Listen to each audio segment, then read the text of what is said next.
Turn your sound on. This episode of Out of Frame is about music. Or specifically, how jazz, R&B, and soul musicians smashed cultural barriers and helped America and the rest of the world end racial segregation. But first, listen to this.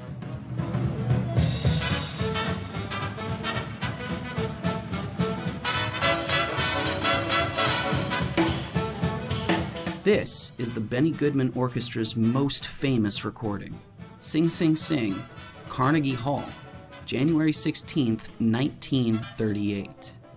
That show was remarkable for several reasons. For one thing, it was the first time big band jazz had ever been taken seriously as art music. Just like today, Carnegie Hall was considered a venue for only the most critically acclaimed performers. And unfortunately, big band was seen as little more than pop music for unruly teenagers. For many people at the time, even worse, it was black or Negro music. Nothing could have been less acceptable for such a prestigious venue. But even so, on a cold winter's night in the heart of New York City, Goodman's concert at Carnegie Hall solidified jazz as one of the most significant forms of American music. And something else happened that was even more important. Benny Goodman took the stage with his entire band, including pianist Teddy Wilson and vibraphonist Lionel Hampton. Not only that, Benny Goodman brought musicians from Duke Ellington and Count Basie's bands on stage as soloists, including Lester Young, Buck Clayton, Joe Jones, Johnny Hodges, Harry Carney, Cootie Williams, Freddie Green, Bobby Hackett, and Count Basie himself. In front of a sometimes uncomfortable audience of New York City's majority white elite, Goodman put on the first racially integrated show at a major venue in American history. It's actually fitting that this happened at Carnegie Hall. When the Scottish-American industrialist billionaire Andrew Carnegie established the venue in 1890, he said, "Here all good causes may find a platform." He meant it. Andrew Carnegie's friend and fellow entrepreneur Booker T. Washington took that stage more than a dozen times to raise money for African-American education. Carnegie himself used his considerable wealth to help fund Washington's Tuskegee Institute. But for most of American society, racial integration was still decades away. Even so, musicians were always ahead of the curve. Following Benny Goodman's lead, white and black-led jazz groups continued to play integrated concerts throughout the U.S. at the height of Jim Crow, often risking backlash, violent protests, and arrest. But in the wake of World War II, American culture started to evolve, as did its taste in music. By the 1950s, jazz split away from big band, simultaneously moving towards more harmonically complex forms like bebop, featuring virtuoso players like John Coltrane and Charlie Parker, and into the more laid-back, cool jazz style that was becoming popular on the West Coast, featuring guys like Miles Davis and Dave Brubeck. Particularly with his groundbreaking album Time Out, Brubeck's massive commercial success as a recording artist created opportunities to perform in major venues across the country, including throughout the South. Only one problem. His bass player, Gene Wright, was black.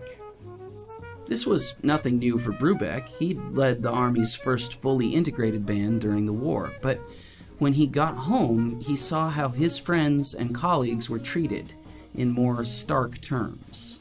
In 1958, Brubeck was told that he had to fire Gene Wright in order to play university concerts at Georgia Tech, Louisiana State University, and Memphis State. The Bell Telephone Hour also invited his quartet to perform on TV under the same conditions.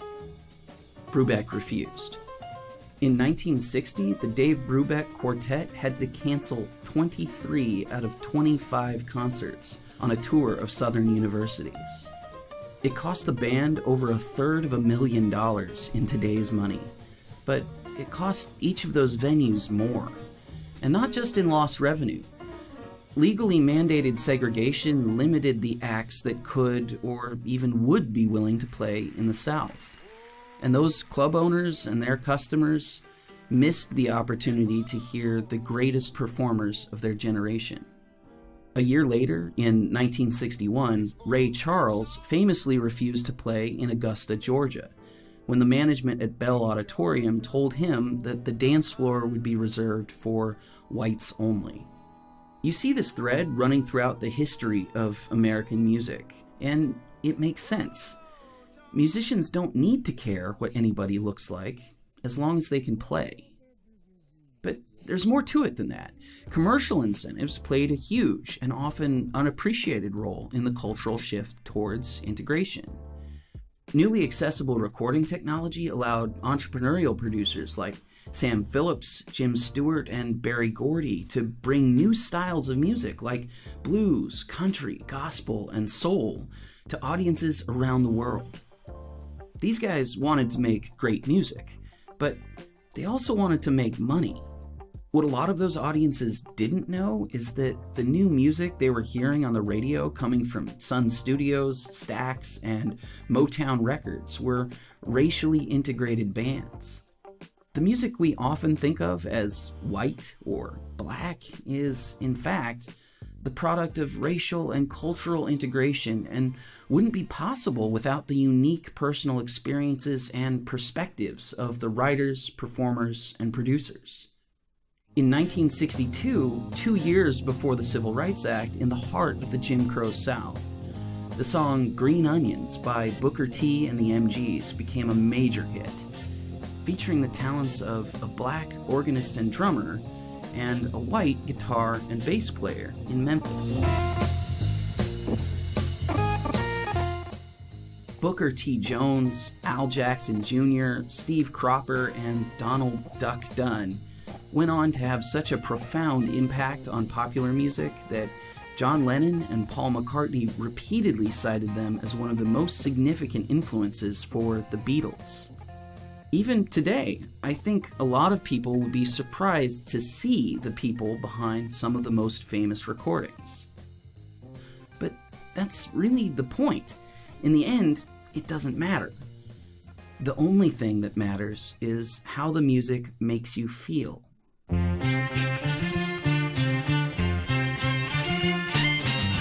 As I've thought about the history of music over the years, I've come to see it as one of the greatest tools for cross-cultural unification humans have ever created. Louis Armstrong loved the opera. Duke Ellington drew from European classical composers in his own music. And Benny Goodman worked with Fletcher Henderson and Billie Holiday before anyone else knew who they were. In a 1989 interview with the Christian Science Monitor, Dave Brubeck said, "Jazz stands for freedom. It's supposed to be the voice of freedom." That's true in more ways than one. The very essence of jazz is freedom. It represents a celebration of individual voices and improvisation. Jazz as an art form is built on the idea that free people exploring the limits of their creativity can produce greatness. It's the musical equivalent of what economists call spontaneous order. The point is, the individual performers matter.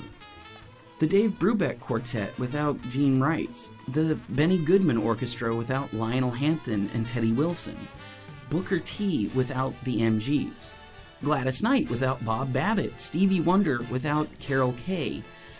None of these groups would have sounded the same.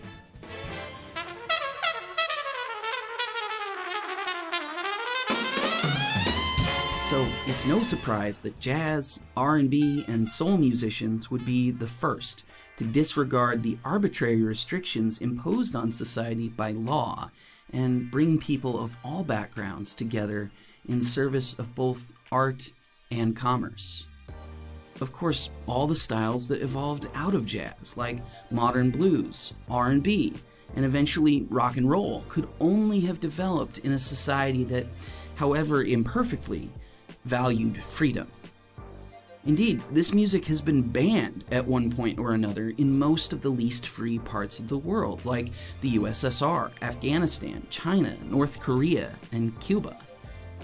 Authoritarians are always fearful of anything that elevates individuals above their collective identity. And that's the nature of this kind of music. As much as people praise the US government for the civil rights movement, the truth is politicians reacted very slowly to changes in culture. And the eventual policy shift towards integration and equal rights came after decades of powerful examples like these, of brave artists and entrepreneurs who cared more about the character and skills of individual people than the color of their skin.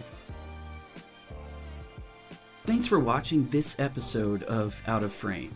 There are so many incredible stories of artists, musicians, and entrepreneurs leading important cultural changes, and I can only get to a few in this video. What are some of your favorite stories? Leave a comment below and let's start a conversation. And if you want to see more video essays like this, check us out as @FeeOnline on YouTube, Facebook, Twitter, and Instagram. See you next time.